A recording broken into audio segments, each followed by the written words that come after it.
Assalamualaikum warahmatullahi wabarakatuh. Kali ini saya ingin berpantun tentang mengaji. Baca koran duduk di taman, hari Jumat saat istirahat.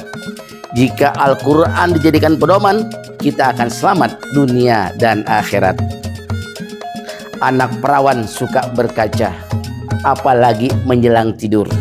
Jika Al-Quran sering dibaca, nanti akan jadi penerang di alam kubur. Kita mengaji perlu juga kita amalin.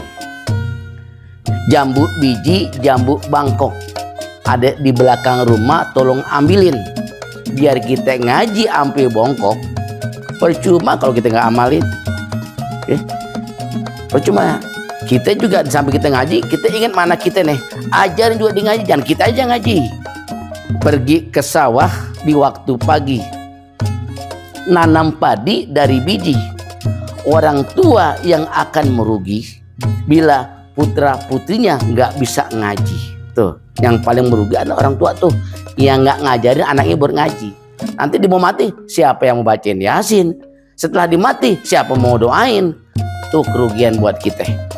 Nah, kalau anak kita mau pinter ngaji, kita kudu jangan pelit-pelit sama gurunya. Pergi haji orang bayarin. Dari Indonesia banyak berangkat. Guru ngaji kudu kita pikirin, dia juga manusia bukannya malaikat. Jambu biji bergelantungan, tumbuh di dekat taman. Orang ngaji banyak keuntungan, dapat pahala, dapat ilmu, dan juga jadi banyak teman. Tuh keuntungannya. Ngaji makanya. Ngaji ya. Assalamualaikum warahmatullahi wabarakatuh.